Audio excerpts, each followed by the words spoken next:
My name is Gabriela Santiago Romero. I'm 24 years old, born in Puerto Vallarta, Mexico, raised in Southwest Detroit since I was 2. Growing up, my community was vibrant and full of life. Every brick and mortar was occupied, every house full of families from different parts of the world. People had jobs and a decent quality of life. When the auto industry fell, so did the rest of the city. Southwest lost its residents, first in a trickle, and then in a full force as poverty, racism, and violence grew. I had no idea what was happening to my community, and I don't think that anybody else did either. They just knew they had to escape in order to provide for their families. But there are many of us who could not leave. I fell in love with Detroit instead of hating it. In the 5th grade, I volunteered for the first time and realized that Detroit was not empty. Instead, it was left with numerous issues that were being ignored by its political and business leaders. There was no investment. Nobody cared about us. So we had to care for ourselves. And we did. And we still do.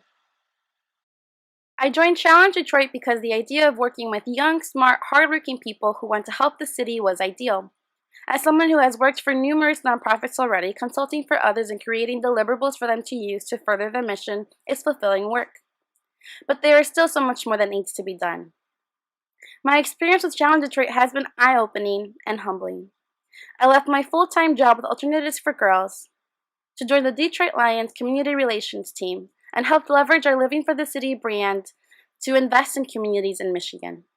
I would have never applied to work for an NFL team. To be honest, I would have never even imagined them wanting to hire me. I did not think that I was good enough, and also, I never even watched football, unless it's at a bar paired with good food. But they did pick me, and I was good enough, and I hope to have made a lasting impression. My experience with the Lions made me realize that hard work and kindness is good enough, and that it can connect you to people and places that will expose you to things that you could have never imagined. Because really, as a little Mexican girl from Southwest Detroit, I was never even given the opportunity to dream so big. This mentality is still alive in our youth today, and it needs to change. Hopefully I can change our hood mentality by bettering our public services at my current host company, Wayne County. I finished off the season with the Lions and shortly after heard that Executive Warren Evans wanted to hire me to be a part of his executive team. I had no idea how I was going to work for an executive given my nonprofit background, but it was exactly what the county wanted in order to better understand our communities, our issues, and our desires. Challenge Detroit has allowed me to continue to grow professionally, but also personally. I work with 30 other amazing fellows, all of which I hope stay connected after our year ends. They've made me realize that we all have different understandings about what Detroit's issues are and our solutions, that we can all have meaningful and respectful conversations about what our issues actually are and how they came to be and our best solutions. They show me that those of us who have always been here are capable of solving our own problems, but that we do have to work together with those moving in order to have holistic solutions. I've loved everything that has made Challenge Detroit challenging. I'm used to the hustle, and this experience has been nothing less.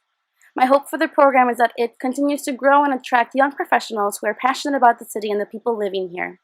Not because it's up and coming and sexy, but because it has always been a place that people have loved. It has always been a place that had held so much hope and is currently a place that can do things differently from the rest of the country facing gentrification and a growing income inequality gap. We have our issues, but the way we solve these issues can create endless possibilities for a better Detroit for everyone.